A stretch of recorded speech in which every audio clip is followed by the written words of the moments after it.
ایک دن ایک غریب دیہاتی میرے حضور علیہ الصلوۃ والسلام کی خدمت میں انگوروں کے کچھ دانے ہدیے کے طور پر لے کر آیا۔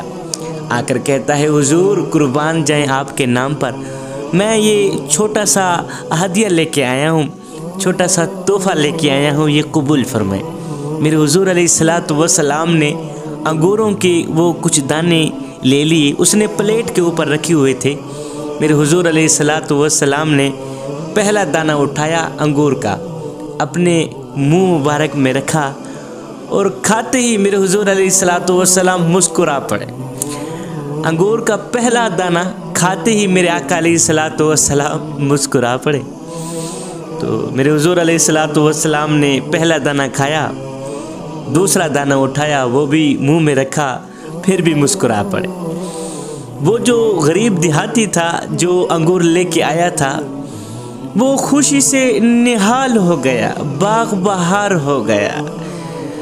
اس کا تو آج عید کا دن تھا، کیونکہ میرے حضور علیہ الصلوۃ والسلام کی عادت کریمہ تھی، آپ کی عادت مبارک تھی کہ جب بھی کوئی ہدیہ آتا، جب بھی کوئی چیز کھانے کے لیے آتی تو میرے آقا علیہ الصلوۃ والسلام سب سے پہلے سامنے بیٹھنے والوں کو دیتے، سب سے پہلے صحابہ کو دیتے، پہلے آگے والوں کو تقسیم کرتے، پھر آخر میں خود کھاتے میرے آقا علیہ الصلوۃ والسلام۔ آج تو خلاف معمول کام ہو رہا ہے۔ جیسے ہی غریب دیہاتی انگور لے کے آیا، اس نے سمجھا تھا کہ پہلے تو آقا علیہ الصلوۃ والسلام صحابہ کو دیں گے، پھر خود تناول فرمائیں گے، لیکن میرے حضور علیہ الصلوۃ والسلام نے اس غریب دیہاتی کی دعوت اس طرح قبول فرمائی۔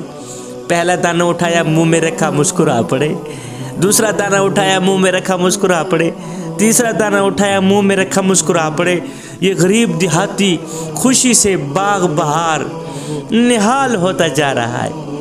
ایک ایک کر کے میرے حضور علیہ الصلوۃ والسلام نے سارے کے سارے دانے کھا دی۔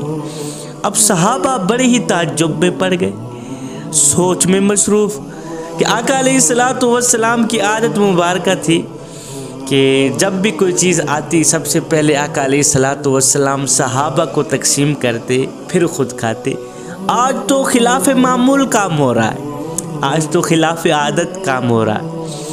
جب میرے حضور علیہ الصلوۃ والسلام نے سارے دانے کھا دی، آج تو اس غریب کے لیے عید الفطر کا دن تھا، آج تو اس غریب کے لیے عید الاضحیٰ سے بھی بڑھ کر عید کا دن تھا۔ یہ خوشی سے باغ بہار ہوتا ہوا، خوشی سے نہال ہوتا ہوا گھر کی طرف چلا گیا۔ جب میرے حضور علیہ الصلوۃ والسلام نے سارے دانے کھا لیے تو یہ دیہاتی خوشی خوشی گھر چلا گیا۔ پیچھے صحابہ بول ہی پڑے، حضور قربان جائے آپ کے نام پر، آپ کی شان پر، آپ کی تو عادت کریمہ تھی، آج تو خلاف معمول کام ہو گیا، آج تو ایک نیا کام ہو گیا۔ میرے آقا علیہ الصلوۃ والسلام نے فرمایا صحابہ وہ کون سا کام ہو گیا؟ کہنے لگے حضور قربان جائیں آپ کے نام پر، آپ کی شان پر، آپ کی عادت مبارکہ تھی کہ جب بھی کوئی چیز آتی کھانے کے لیے تو آپ سب سے پہلے ہمیں تقسیم کرتے۔ آج آپ نے خلاف معمول ہمیں تقسیم نہیں کیا، ہم سے تو پوچھا تک نہیں ہے، سارے کے سارے دانے آپ کھا لی، سارے کے سارے انگور آپ نے تناول فرما دی، ہمیں تو آج آپ نے پوچھا ہی نہیں، ہم تو انتظار میں تھے۔ ابھی حضور علیہ الصلوۃ والسلام ہم سے پوچھیں گے میاں کسی نے انگور کھانے یا نہیں کھانے، حضور آج آپ نے تو پوچھا ہی نہیں ہے۔ آگے میرے حضور علیہ الصلوۃ والسلام نے جو جواب دیا، دل کے کانوں سے سنے، جان میں جان آ جائے گی، سینہ ٹھنڈا ہو جائے گا۔ میرے آقا علیہ الصلوۃ والسلام نے فرمایا صحابہ جب وہ غریب دیہاتی انگور لے کے آیا تھا خوشی خوشی، میں نے پہلا انگور اٹھایا، منہ میں رکھا، مسکرا دیا، وہ خوشی سے باغ بہار ہوتا گیا، خوشی سے نہال ہوتا گیا، اس کی جان میں جان آتی گئی۔ میں نے دوسرا انگور اٹھایا، کھایا، یہاں تک کہ میں نے سارے انگور اٹھائے کھا دیے۔